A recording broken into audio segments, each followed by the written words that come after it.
요즘 SPG 이야기 안 나오는 곳이 없습니다. 한 달 전만 해도 8만 원대였던 주가가 어느새 15만 원을 넘겼습니다.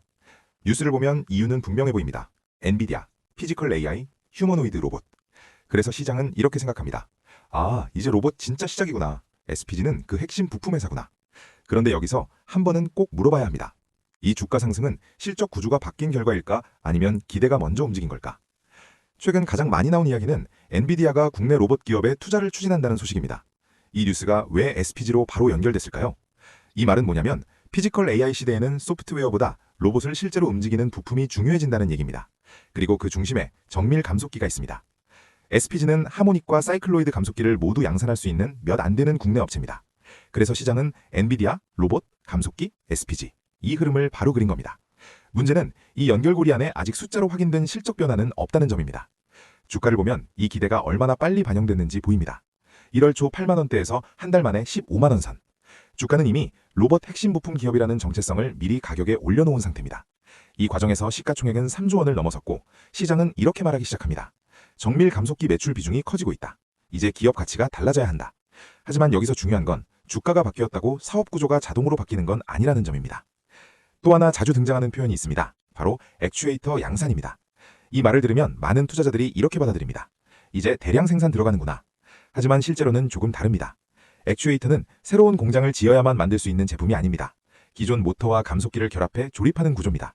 즉, 지금 단계의 양산은 대규모 설비 투자를 의미하지 않습니다. 기존 설비로 초기 물량과 테스트 수요를 충분히 대응할 수 있는 단계입니다. 그래서 뉴스에는 액추에이터 이야기가 많지만 설비 투자 이야기는 없습니다. 이 차이를 구분하지 않으면 해석이 어긋나기 시작합니다. 지금 시장의 흐름을 한 줄로 정리하면 이겁니다. 기대가 먼저 움직였고 구조는 아직 확인 중이다. 피지컬 AI라는 큰 방향은 맞습니다. 정밀 감속기의 중요성도 맞습니다. 하지만 신규 양산이 고정됐는지, 설비 투자가 시작됐는지, 반복 매출 구조가 만들어졌는지 이 세 가지는 아직 숫자로 확인되지 않았습니다. 그래서 지금 SPG는 이미 결과가 나온 기업이 아니라 결과가 나오는지 검증받는 구간에 있는 기업입니다. 자, 지금까지는 뉴스와 기대를 봤습니다. 이제부터는 말이 아니라 실제 공시 숫자를 보겠습니다.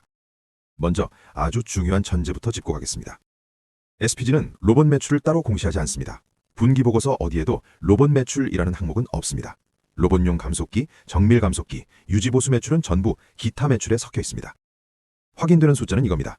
2024년 기준 기타 매출은 약 350억 원.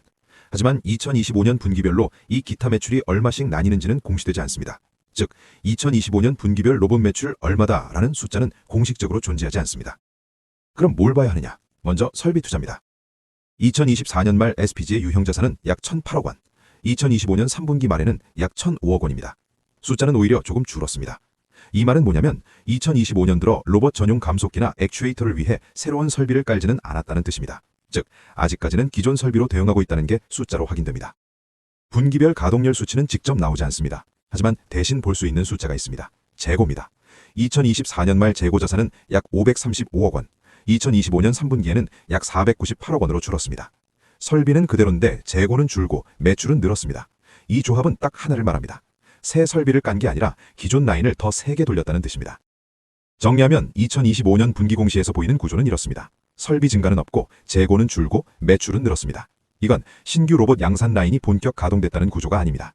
기존 감속기와 모터 라인을 활용해 기존 고객의 증설 수요나 교체, 유지보수 수요에 대응하고 있는 단계입니다. 그래서 로봇 매출이 늘고 있을 가능성은 있지만 그게 아직 고정된 반복 양산 단계라고 말하긴 어렵습니다.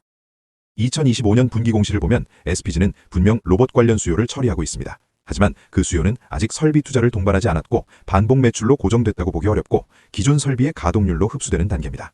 그래서 핵심 질문은 얼마나 컸나가 아니라 이 숫자가 내년에도 다시 찍힐 수 있느냐입니다. 이제 다음으로 봐야 할 건 하나입니다.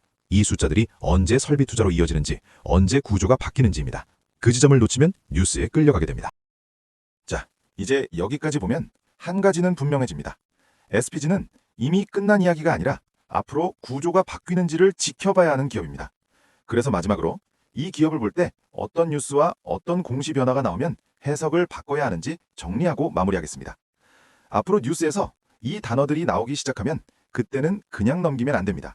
먼저 전용 라인, 설비 증설, 캐펙스 확대라는 표현입니다.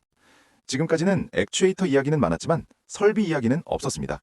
만약 뉴스에서 감속기 전용 라인 증설, 액추에이터 전용 조립 라인 구축, 로봇 대응 설비 투자 같은 말이 나오면 그때는 수요가 테스트 단계를 넘었다는 신호입니다.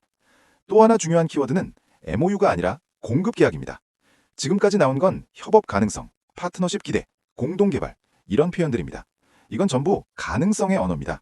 진짜 구조 변화는 연간 공급 계약, 반복 수주 계약, 고객사 표준 채택 같은 말이 나올 때 시작됩니다. 뉴스 문장 하나가 논의 중에서 공급한다로 바뀌는 순간 그때 해석이 달라져야 합니다. 공시에서는 이 세 가지만 보면 됩니다. 첫째, 유형자산 증가입니다. 분기보고서에서 유형자산이 의미 있게 늘기 시작하면 그건 회사가 이제 물량을 확신한다는 뜻입니다. 둘째, 감속기 모터 생산 능력 변화입니다. 생산 능력 숫자가 그대로인데 매출만 늘면 기존 설비 대응입니다. 생산 능력 자체가 늘면 양산 단계 진입입니다. 셋째, 재고 구조 변화입니다. 재고가 계속 줄면서 매출이 늘면 가동률 대응 단계, 재고가 늘었다가 매출로 빠지기 시작하면 양산 준비 단계입니다. 정리하면 이겁니다. 설비 투자 관련 뉴스가 나오고 반복 공급 계약이 등장하고 공시에서 유형자산과 생산 능력이 늘기 시작한다. 이 세 가지가 같은 방향으로 움직일 때 그때가 바로 SPG를 기대주가 아니라 구조가 바뀐 기업으로 다시 봐야 하는 시점입니다. 지금의 SPG는 로봇 시대의 수혜 가능성을 가장 먼저 반영한 기업 중 하나입니다. 하지만 아직은 설비로 확정되지 않았고 숫자로 고정되지 않았고 반복 매출로 증명되지 않았습니다. 그래서 이 기업은 뉴스만 보고 추격할 종목도 아닙니다. 앞으로 나오는 뉴스 한 줄, 공시 숫자 하나가 해석을 완전히 바꿀 수 있는 구간에 있습니다. 그래서 우리는 항상 같은 질문으로 돌아와야 합니다. 이 변화는 기대인가 아니면 구조인가? 기업은 뉴스보다 구조가 먼저입니다.